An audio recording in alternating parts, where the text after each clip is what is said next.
Hey everybody, welcome back to my channel. It's Ashley. Thanks so much for coming by and clicking on this video. I really appreciate you taking time to watch my videos that I put out for you guys. Today I am talking about a homeschooling related topic that I really feel passionately about, that I have seen this happen time and time again, and I feel like as the new school years are approaching for most of you guys, most of you homeschooling moms or dads out there, we have already begun because we year-round school, but I just wanted to touch on this because I think it's important. So from the title of the video, you can kind of tell where I'm going with this, but I'm talking about making sure that homeschooling your kids doesn't become your identity. And this is a heavy, loaded topic that I could honestly probably sit here and chat with you guys for about an hour about, but I think it's important. So I think that nobody intends for this to occur, but I think that because of the demand homeschooling places mostly on the mother of the home, I'm speaking in general terms, it is very, very easy to lose yourself in your homeschooling mom title, meaning you give up every other hobby, every other interest, and all you do is homeschool your kids. And when you're not homeschooling, you're researching homeschool. And when you go out on a date with your husband, you're talking about homeschool. And all of your friends are homeschoolers. And when you're together, all you talk about is homeschooling. You see what I'm saying? It can become so big that it is like all consuming. And so I think it's important to know that this is a common thing that happens. And I think when this has occurred, it usually leads to homeschooling moms feeling really burned out and feeling kind of isolated. So I do have some tips for you guys on making sure that homeschooling doesn't become your identity. And of course, these are going to be my personal tips and things that I feel like help me. But I would love to know down in the comment section below if you've got any tips or any experience or any stories you'd like to share surrounding this topic, because the comments are the community of these videos, and there's a lot of interaction that happens down there. So the first thing that I think is important as a homeschooling mom when you're trying to maintain your identity as a human being separated from homeschooling is, number one, to make sure that you maintain some of your individual interests and passions. So for me, this looks like fitness. For me, this looks like working here on YouTube. For me, this looks like formerly working as a personal trainer. For me, this looks like doing some self-care, meaning, you know, getting my nails done periodically, getting my eyebrows taken care of periodically, keeping my hair cut, like just taking care of me.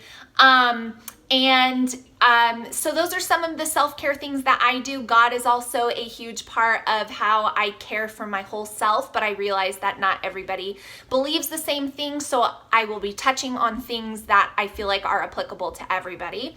But yeah, just doing things that make you you. So if you're a mom out there and you love to read books, non-homeschool related books. If you're a mom out there that loves to do art, paint, craft, whatever, keep doing that. Make sure that you maintain that for you, okay? So that's tip number one. Tip number two is make a rule with your husband or significant other that when you are alone together, you are not going to just talk about homeschooling. You know, I feel like when my husband and I go out on our monthly dates, because that's our goal is to do one per month, we ahead of time say, okay, let's talk about all the kids stuff. So when we go out on our date, we are not talking about, well, how's so-and-so doing in math, and how's this going, and how you been doing, and, you know, just talking about homeschool. Let's talk about other stuff. So I think that that's really important in your relationship to keep ask your partner how they're doing with their life, because homeschooling is like a full-time job for a mother or a father who's doing it.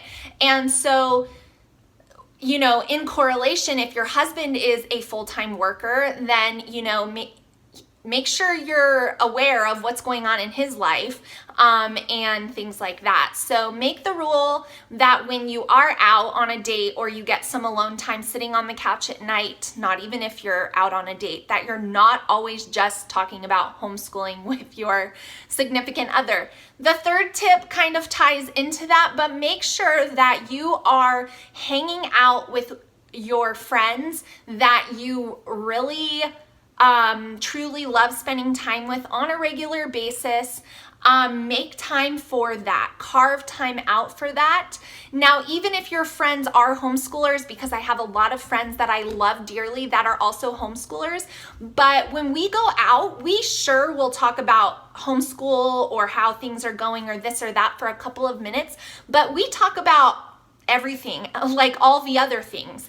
And again, I think that that's so important that talking about homeschooling, just because it's such a huge portion of what your daily life consists of, isn't taking over all of your conversations and all of your relationships. So spend time talking about other things, decorations, vacations, shopping, good deals, like talk about other stuff besides homeschooling 24/7.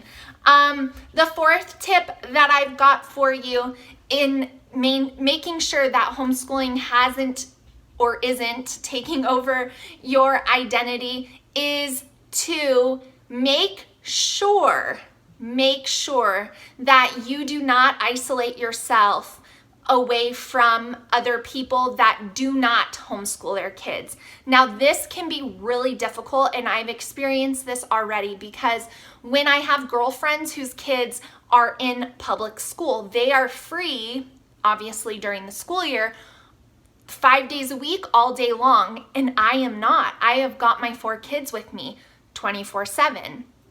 And it's not that my kids can't come to have coffee or whatever, but school is the priority with them, and so you can't be off gallivanting around every day. So it does make it really, really harder, I think, to maintain your friendships with people who do not homeschool over friends that do homeschool, because you're just on different schedules and different wavelengths and things like that. So make sure that if you've got important relationships, that you do not let those fall to the wayside. Do what you can to stay engaged with those people, whether that's putting effort into saying, let's get together, here's what my schedule looks like, here's what works for me. Invite them over. Maybe you're done with school and it's 2:00 and you say, hey, why don't you come over and hang out for a little bit? Just do what you can to make sure that all of your friendships don't turn into just homeschooling mom friendships. Keep your friends from your whole life. Just because they choose a different path for school for their kids, it's not really, it shouldn't end your friendship, is what I'm saying. And I feel like that helps maintain your identity as a human, as your person, as your own individual, versus just like isolating yourself and like completely submerging yourself into this like homeschool culture. And then my last tip for you guys, number 5, is to check in with yourself regularly about this. There was a time in my life where I literally sat down. This was before homeschooling, but I had 4 kids in 4 years, and I had 4 kids under the age of 4. So you can imagine how difficult that was. And at the time, I didn't realize how difficult it was. But after, I have realized how difficult it was. And I sat down. My husband actually asked me a question about, what do you like to do? And I didn't have an answer. Like, I literally couldn't think of one thing. So make sure that you check in with your heart regularly about this. Make sure that you're taking care of yourself as an individual human being in all the ways that you need to make sure that this education path that all of us homeschooling moms are passionate about. That's why this is a slippery slope. It's because we are all passionate about our education choice for our kids. And so it can just take over and be very consuming. So make sure you're checking in with yourself regularly about this so that it doesn't happen to you, which then leads to burnout amongst other things. And make sure that you keep yourself, who you are, me as Ashlee, as important, being a homeschooling mother amongst other things. So I hope this video was encouraging to you guys, and if anything, I hope that it provoked some thinking on your behalf. And like I said, let me know down below what you guys think. Please give this video a thumbs up if you like these style of like mom tips or just conversational type videos so that I know to keep making them for you guys. And I will see you all very soon in my next video. Bye guys.